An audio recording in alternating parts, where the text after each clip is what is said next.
تشریف لا چکے ہیں، تو اب پروگرام کو آگے بڑھاتے ہوئے میں تقاریر کے لیے اسی مدرسے کے طالب علم محمد نسیم سلمہ کو دعوت اسٹیج دینا چاہتا ہوں تاکہ موصوف تشریف لائے اور اپنی تقاریر سے ہم سامعین کو سماعت فرمائے۔ حافظ محمد نسیم سلمہ۔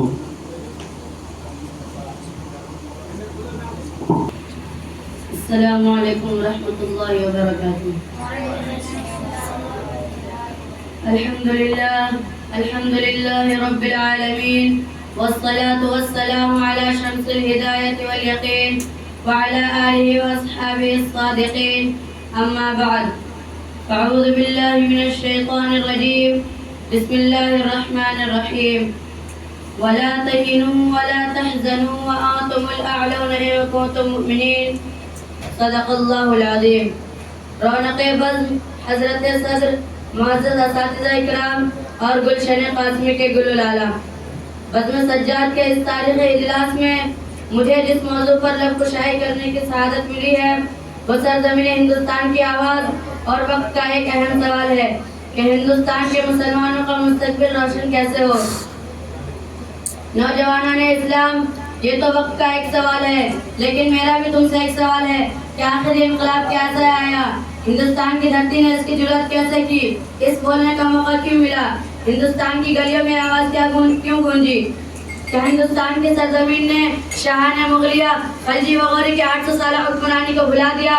کیا اس بزم جنت نشان کو وہ دن یاد نہیں جب وہ انگریزی سامراج کے چنگل میں سسک رہی تھی، غلامی کا طوق اور ذلت کی زنجیروں میں جکڑی ہوئی تھی، اس کی عظمت و تقدس کو پامال کیا جا رہا تھا اور امن و امان کا خاتمہ ہو چکا تھا؟ اے سرزمین ہند، بتلاؤ تمہیں کس نے آزاد کرایا تھا؟ علم حریت کس نے بلند کیا تھا؟ تحریک آزادی کے بانی شیخ الہند رحمۃ اللہ علیہ کون ہیں؟ مجاہد آزادی مولانا حسین مدنی رحمۃ اللہ علیہ کون ہیں؟ قائد آزادی مولانا ابوالکلام آزاد رحمۃ اللہ علیہ کون ہیں؟ مولانا محمد علی جوہر مولانا محمد علی گوہر رحمۃ اللہ علیہ کون ہیں؟ مولانا حفظ الرحمان سے وہابی عطا اللہ شاہ بخاری کون ہیں؟ یہ سب کے سب کون ہیں؟ ہمارے ہی اسلاف و اکابر تو ہیں، ہمارے ہی آبا و اجداد تو ہیں جنہوں نے ہندوستان کے ماضی حال اور مستقبل کو سنوارا ہے۔ 100 بار سنوارا ہے ہم نے اس ملک کے گیسوئے برہم کو، کہ 100 بار سنوارا ہے ہم نے اس ملک کے گیسوئے برہم کو، یہ اہل جنوب بتلائیں گے کیا ہم نے دیا ہے عالم کو۔ پھر بھی ہم سے سوال کیا جاتا ہے کہ ہندوستان میں تمہارا مستقبل روشن کیسے ہوگا؟ دور حاضر کے نوجوانوں، سرزمین ہند کی پکار سنو۔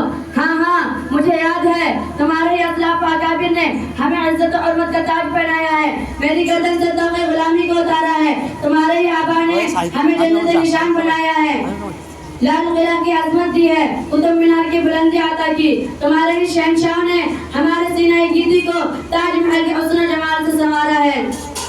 یہ لال قلعہ بھی ہم نے دیا، یہ تاج محل بھی ہم نے دیا، پربت کو بلندی ہم سے ملی اور گنگا جل بھی خوب دیا، نادان یہ پھر بھی کہتے ہیں یہ ملک کہاں سے تمہارا ہے، اے ملک ہمارے پیارے وطن تیری رگ میں خون ہمارا ہے، آئین پہ تیرے آنچ آئے غیرت کو نہیں یہ گوارا ہے، اے ملک ہمارے پیارے وطن تیری رگ میں خون ہمارا ہے۔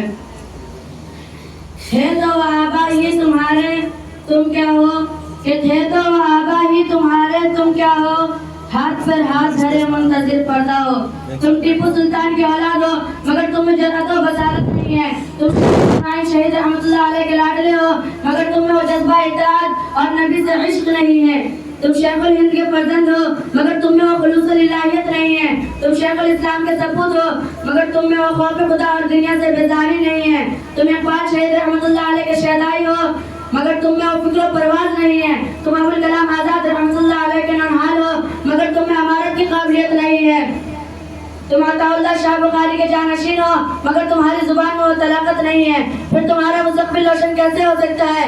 عزت و سربلندی تمہیں کیسے مل سکتی ہے؟ حکومت کا تخت و تاج تمہارے قدموں میں کیسے آ سکتا ہے؟ مسلمانوں، تم نے اپنے ماضی کو بھلا دیا، تم نے اپنے آقا دو جہاں سید الکونین سرور انبیاء حضرت محمد مصطفیٰ صلی اللہ علیہ وسلم کے اسوہ حسنہ کو بالائے طاق رکھ دیا، تم نے فاروق اعظم اور خالد بن ولید کے طریقہ کار کو چھوڑ دیا، تم نے صلاح الدین ایوبی اور ٹیپو سلطان کی تاریخ کو بھلا دیا، تم نے حسین احمد مدنی رحمۃ اللہ علیہ اور عبید اللہ سندھی کے للکار کو پسے پشت ڈال دیا. تم نے کبھی اسیران مالٹا کی فریاد پر غور نہیں کیا.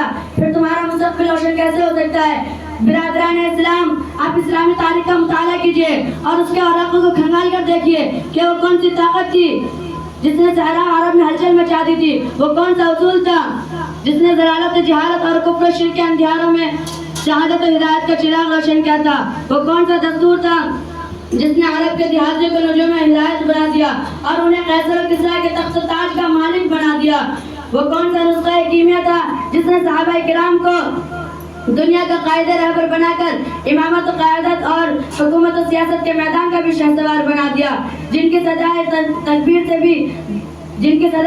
دشت و جبل بھی گونج اٹھے تھے، جنہیں دیکھ کر سمندروں نے بھی راستہ چھوڑ دیا تھا، جنہیں دیکھ کر صحرا جنگل کے درندوں نے بھی راستہ چھوڑ دیا تھا.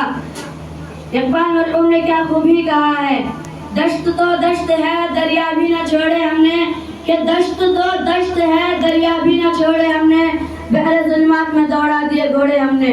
ملت اسلامیہ کے نوجوانوں، وہ ایمان کی طاقت تھی، وہ آسمانی قانون تھا، وہ ربانی دستور تھا، وہ قرآن کی اطاعت تھی، وہ رسول اکرم صلی اللہ علیہ وسلم کی فرما برداری کا کرشمہ تھا.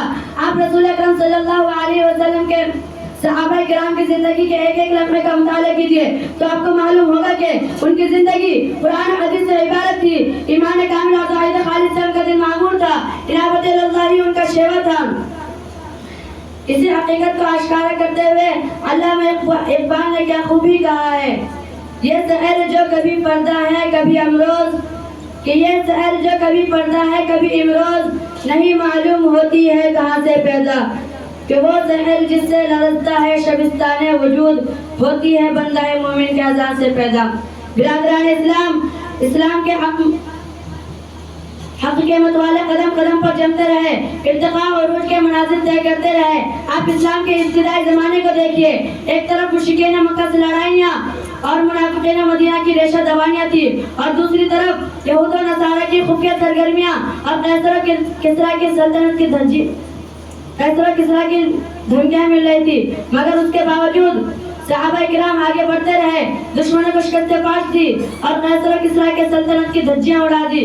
یہود و نصارہ کو ذلیل و خوار اور مشرکین مکہ کو ہزیمت سے دوچار کیا اور فتح و نصرت کا عالم لہراتے ہوئے افریقہ کے صحراء و بیابانوں اور اندلس کے پہاڑوں تک پہنچ گئے، جس کے بارے میں علامہ اقبال نے کیا خوبی کہا ہے، جس کے بارے میں علامہ اقبال نے کیا خوبی کہا ہے. دو نیم ان کی ٹھوکر سے صحرا و دریا، کہ دو نیم ان کی ٹھوکر سے صحرا و دریا، سمٹ کر پہاڑ ان کی ہیبت سے رائی. یہ غازی یہ تیرے پر اسرار بندے، جنہیں تو نے بخشا ہے ذوق خدائی. اور ایک دوسری جگہ، وہ معزز تھے زمانے میں مسلمان ہو کر، کہ وہ معزز تھے زمانے میں مسلمان ہو کر، اور تم خوار ہوئے تاریخ قرآن ہو کر. فرزندان اسلام، یہ حقیقت یہ افسانہ نہیں، حقیقت ہے. یہ مخفی نہیں کہ کشا سے بھی زیادہ درخشاں ہے کہ آج ہم نے اسلام کا قانون چھوڑ دیا ہے، قرآن سے رشتہ توڑ لیا ہے، احکام الہی سے منہ موڑ لیا ہے، رسول عربی صلی اللہ علیہ وسلم کا دامن چھوڑ دیا ہے. ہم دنیا کے رنگینیوں میں کھو گئے ہیں، دولت و ثروت ہی کو سب کچھ ہم نے سمجھ لیا ہے. پھر ہمارا مستقبل روشن کیسے ہوگا، جس کے بارے میں علامہ اقبال نے کہا ہے،